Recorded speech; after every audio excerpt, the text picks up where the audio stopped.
minhas boas-vindas ao quadro Língua Afiada no Movimento 140. Neste quadro, nós comentamos notícias que saíram durante a semana sob o ponto de vista, claro, linguístico. E nesta semana, nós vamos falar sobre a notícia do Mali, que decidiu remover o estatuto de língua oficial do francês, a língua de seu antigo colonizador. Vamos dar uma olhada aqui, primeiro, no Washington Post. Vamos dar uma olhada de como eles transmitiram essa notícia. Primeiro, tá em inglês, mas eu vou traduzindo aqui, não tem problema nenhum, a gente não precisa saber o inglês para entender a matéria. Então, o Mali tira o estatuto de língua oficial do francês e passa então a considerar as 13 línguas oficiais do país, que já tinham sido consideradas como línguas oficiais, como as línguas de uso para a comunicação do governo, etc. Eu queria chamar a atenção a situação, antes de a gente falar da situação linguística do Mali, é justamente como que essa matéria foi comunicada, por exemplo, pelo Washington Post, que é um grande jornal de veiculação do mundo, como eles chamam, ocidental, né? Então, por exemplo, eles dizem aqui que esse governo militar, né, que tomou o poder depois de alguns golpes nos últimos anos, alguns golpes de governo nos alguns anos, essa junta militar votou agora uma constituição nova que foi eleita por mais de 90% da população, lembrando que nem toda a população vota, ao torno de 40%, 46% é que vota, e desses 46%, praticamente 90 e poucos por cento votaram nessa nova constituição, pelo menos são os dados que nos foram fornecidos a partir do governo. E então o Mali é uma situação linguística que nós vamos ver como diversos outros países criados dentro desse contexto de neocolonização no continente africano. É uma mistura étnica muito diversa, temos ali diversas formas de comunicação, existência e culturas sob o mesmo regime, sob a mesma constituição, sob o mesmo limite político, né? Isso sempre causa diversas discussões e divergências na forma como conduzir politicamente o país. Então, como a gente pode ver aqui, o ponto de vista, por exemplo, pelo Washington Post e diversas pessoas que eles entrevistaram, dizem que o francês serviu como uma forma de unificar o país, já que era uma língua que não favorecia nenhuma tribo, e a gente pode usar tribo nesse sentido não pejorativo, mas como uma forma de organização civilizatória de certas regiões.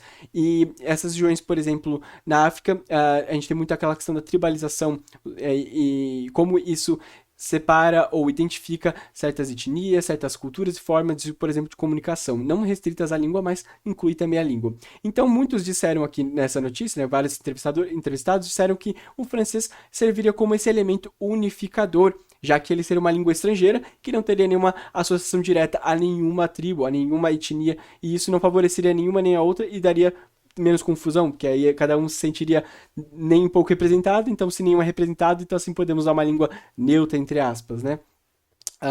E aí, uma das coisas que eles chamam a atenção aqui é justamente qual que seria o problema, ou qual que seria o que eles preveem como um problema, que seria uma fonte de constante visão, já que haveria uma disputa para saber qual que seria a etnia, ou qual língua, de qual etnia, de qual grupo, qual comunidade linguística seria então a língua oficial, ou seriam as 13 línguas ao mesmo tempo, todo mundo teria que aprender as 13 línguas. Realmente é uma questão bem complicada, mas do jeito que se coloca aqui, o francês seria então essa salvação para evitar esse tipo de conflito.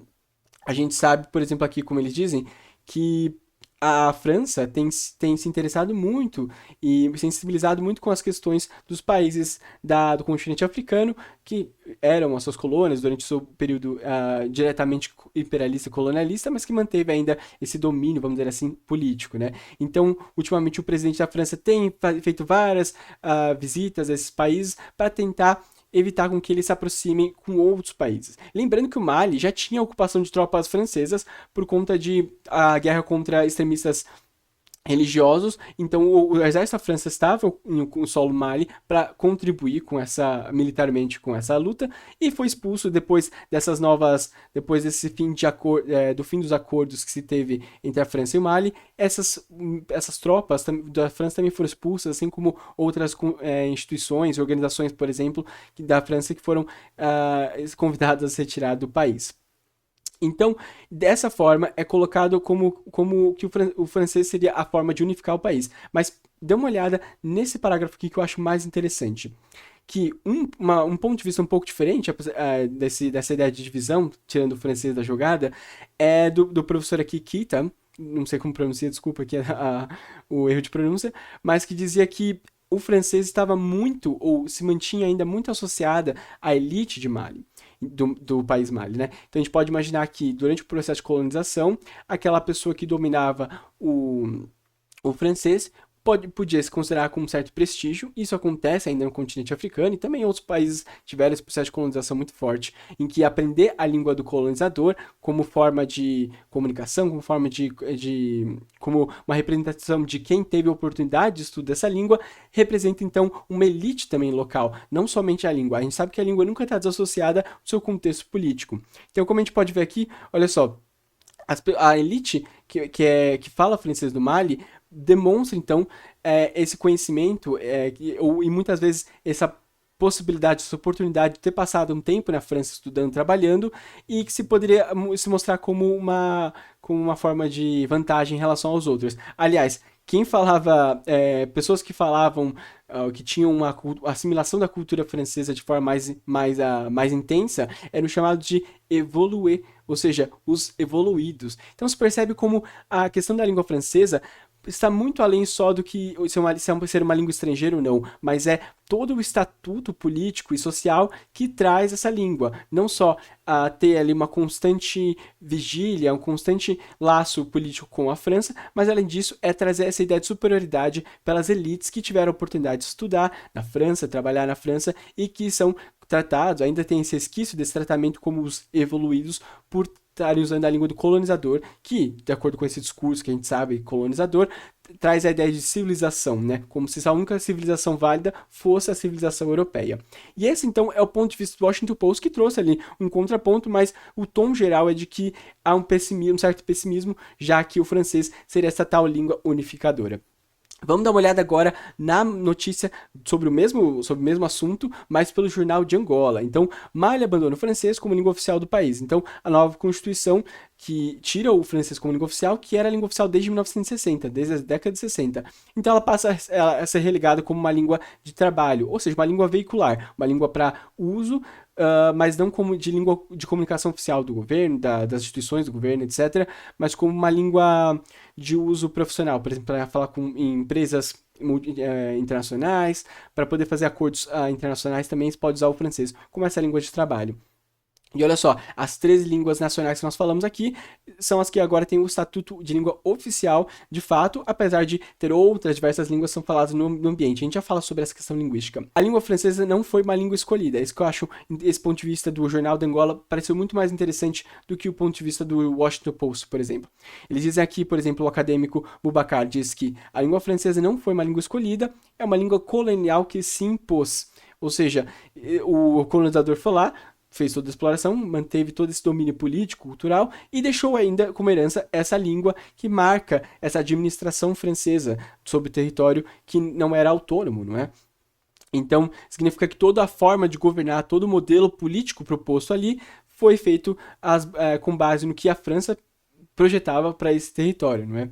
E que é uma governança, como ele diz aqui, um protótipo da pobre governança colonial, que eu acho um ponto de vista muito mais, talvez, interessante se analisar, porque aqui no Washington Post, por exemplo, se tratava o francês como uma total língua unificadora, dispensando ou desconsiderando todo esse lado político que a língua traz, e uma perspectiva decolonialista que promove a autonomia dos países, esse ponto de vista não pode ser desconsiderado nunca.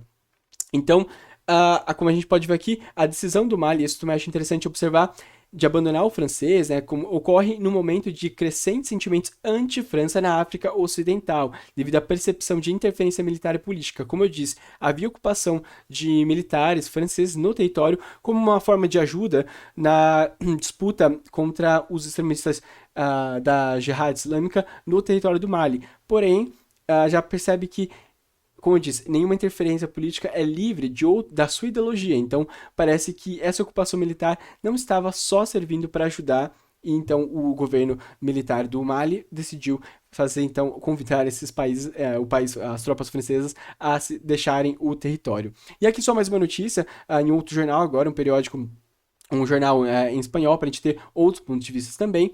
Aí vocês podem ver, por exemplo, que no tweet de oficialização ou de de celebração da promulgação da Constituição foi também escrito em francês. Como eu disse, a língua francesa, apesar dela não ser mais oficial, ela teve desde os anos 60 como a língua oficial do país, então sim, ainda vai ter uma certa adaptação entre esse período agora que se inicia com a abolição da língua francesa como língua oficial e que ainda vai demorar um pouco para se estabilizar a questão linguística, até porque nem se tem muito definido quais são as políticas linguísticas no território.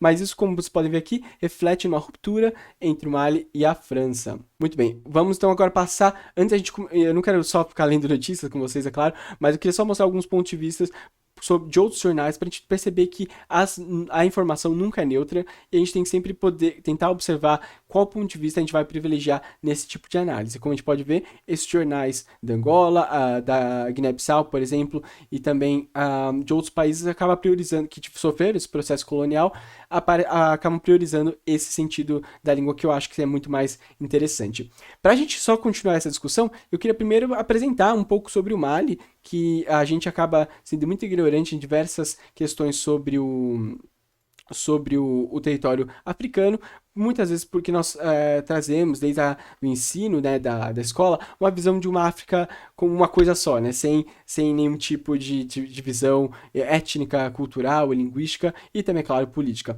Então, para que vocês consigam identificar aqui, essa é a costa ocidental da África, do continente africano, e o Mali se encontra aqui perto da Mauritânia, da Guiné, e fica então mais ou menos aqui embaixo da Algéria e do Níger, e do lado do Níger, que também tem umas questões bem polêmicas essa semana que vem a gente até vai comentar mais sobre o Níger. Então essa é a situação do mapa, ou a localização geográfica do Mali, e como a gente pode ver, por exemplo, nesse mapa aqui, essa é uma divisão das grandes línguas faladas no território. A gente consegue perceber aqui, então, que é um território pouco diverso, com aspas aqui, pensando, por exemplo, na grande diversidade étnica e cultural que nós temos em diversos outros países do continente africano. Esse país tem uma heterogeneidade até pequena em comparação a outros, ou seja, há grandes grupos de língua, e essas outras 70 línguas que são citadas nos artigos, normalmente são línguas de situações de fronteira, que transgridem as fronteiras políticas do país, então acabam não sendo as priorizadas quando se trata de políticas linguísticas. Então aqui a gente pode ver que a capital Bamako, ou Bamako, que eu não sei a pronúncia, ela está nessa região mais do sul aqui, e também tem a sua região linguística relacionada à capital e a essa população. Aqui a gente pode ver também outro mapa de divisão linguística, e você pode perceber que é um território bem homogêneo, mas há grandes regiões, há grandes bolsões de comunidades linguísticas. E eu quero também aproveitar essa oportunidade para deixar de recomendação a leitura está em inglês. Eu sei que não é fácil ler esse tipo de artigo em inglês, mas eu vou deixar disponível porque eu acho importante deixar as fontes disponíveis. Você pode dar uma olhadinha aqui no processo de standardização, ou, tirando talvez uma palavra menos emprestada do inglês, o processo de padronização das línguas nacionais. E aqui se cita o caso do Mali, fala um pouco sobre essa questão política do Mali. Eu vou voltar aqui então para o mapa linguístico, para a gente deixar ele de referência. Muito bem, agora então vamos falar de fato sobre essa questão política e também linguística do país do Mali. As reformas políticas que têm acontecido têm tentado levar em conta a função da língua, ou daquela língua específica, a língua em análise, como meio de comunicação entre os estados. Então, quando se pensa em uma política de estado, uma política linguística, tem que se considerar, por exemplo, essa heterogeneidade que a gente está vendo aqui no mapa, que mostra um país multicultural e multilingüe. E ela não pode desconsiderar isso. Agora, o problema todo da questão do francês no território é que nós temos línguas orais. Essas línguas que nós temos aqui são línguas predominantemente orais, ou que eram até o processo de colonização ter se instaurado no continente, e esse processo de mudança de uma língua oral que não tem uma ligação, nenhuma cultura de um sistema de alfabetização para uma língua escrita, é um processo complicado, que nós temos que pensar que esse grafocentrismo, essa centralidade da escrita aconteceu durante o processo de evolução da escrita ou das línguas no continente europeu. Só que por conta da colonização forçada dos continentes americano, por exemplo, e africano, houve um choque entre culturas que eram predominantemente orais, e muitas delas nem tinham desenvolvido o sistema da escrita, até por falta de, por falta de necessidade, mas algumas já tinham um sistema de escrita. Mas muitas das comunidades da costa, por exemplo, ocidental, que a gente está falando aqui da África, tinham uma cultura predominantemente de uma língua e uma cultura oral. E o que acontece é, a partir do processo de colonização, esses países que agora desejam, por exemplo, a sua autonomia, eles têm uma difícil tarefa de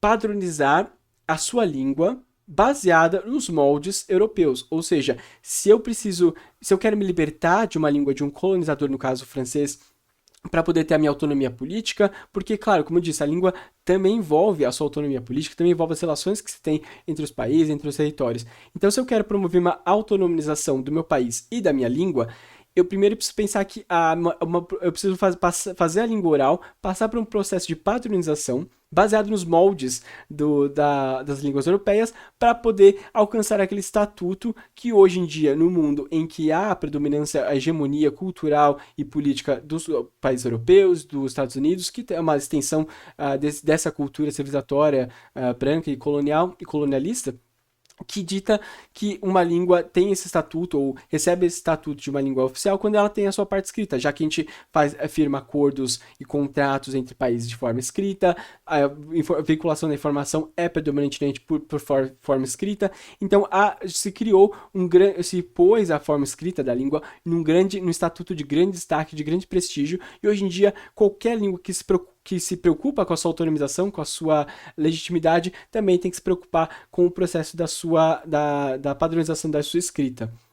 E esse é o problema aqui, porque a gente tem que pensar agora que uma língua que não tinha essa tradição não vai ter o desenvolvimento que podia ter sem a interferência direta, por exemplo, dos países europeus, que como os países europeus também tiveram no seu processo de evolução e puderam desenvolver a sua escrita, vamos dizer, de uma forma mais ou menos orgânica. Claro, há sempre invasões, não existe nenhuma língua pura, mas a gente sabe mais que o processo de colonização que houve desde o século XV até o século XIX, predominantemente, foi um processo muito único, até pela sua escala global.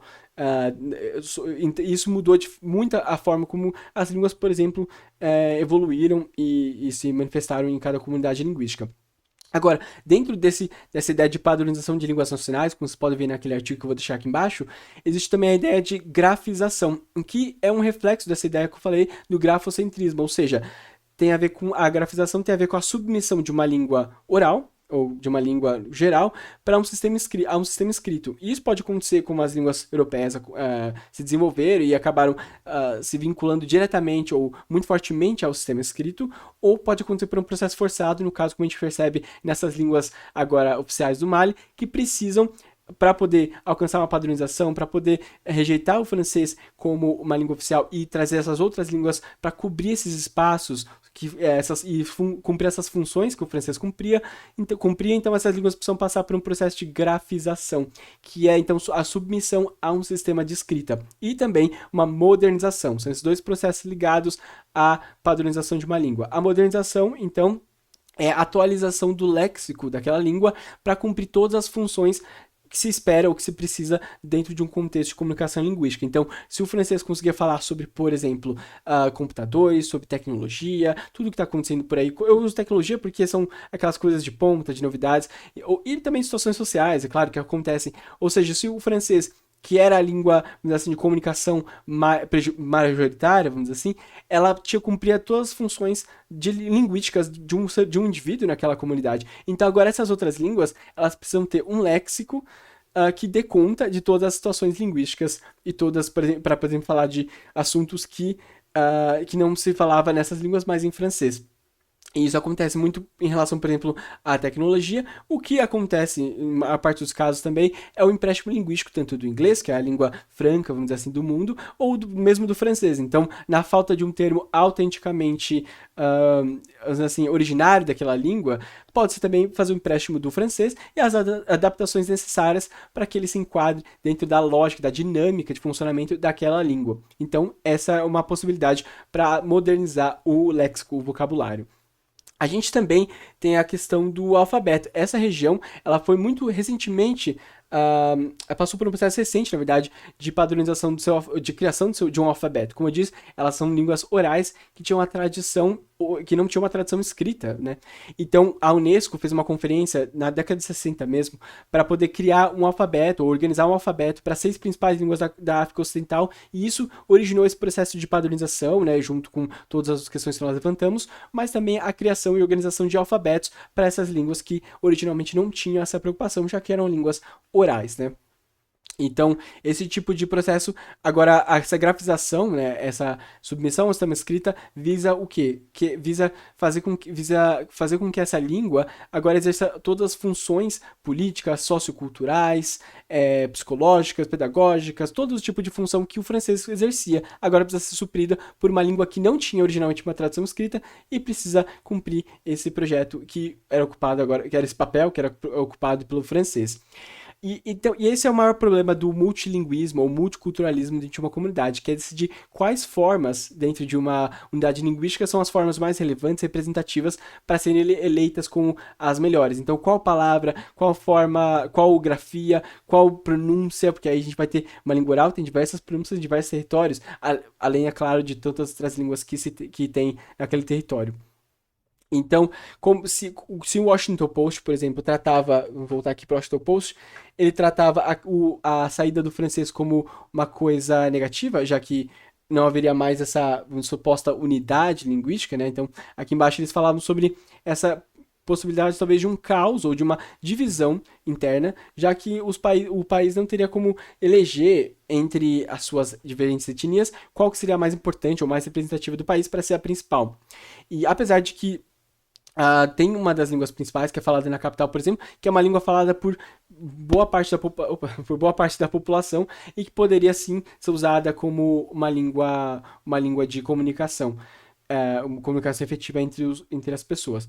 O que se então pretende pensar aqui é que as línguas coexistentes elas podem ter tanto esse papel de divisão ou papel de unificação. Então, o fato de ter diversas línguas pode ajudar na elaboração de uma política linguística que englobe todas as comunidades linguísticas e etnias de forma equilibrada, ou pode ser um fator de divisão, já que as pessoas não vão se identificar com a língua eleita, porque se uma língua de uma certa comunidade for eleita, a outra pode se sentir menos valorizada, apesar também de falar essa língua. A gente sabe que tem uma questão de bilinguismo muito forte nesse tipo de região. E então, aqui eu trago para vocês um conceito que está descrito nesse artigo que eu vou deixar aqui embaixo, que é a da esfera comunicativa.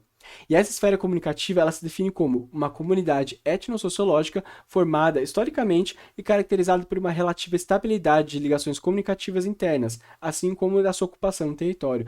Então, o que nós queremos pensar aqui é que, ao invés de ter essa ideia de comunidades étnicas, que vai ter uma restrição, vai ter um limite geográfico, vai ter um limite cultural, ou seja, uma comunidade étnica se identifica culturalmente, linguisticamente, até um certo ponto, e que divide ela de outra comunidade étnica.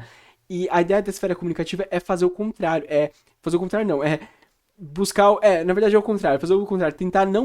Tentar passar por cima desses limites entre as etnias. Porque se é uma rede de ligações ou uma rede de relações comunicativas entre entre as diversas comunidades linguísticas, não se prevê aqui a ideia de uma divisão étnica, ou seja, se eu falar que aquela é a esfera comunicativa do Mali, vamos dizer assim, ali eu não estou separando por qual região se fala tal língua, qual etnia usa tal língua e por qual cultura que usa essa língua. Eu estou separando aquela região, ou identificando aquela região pelas suas relações internas.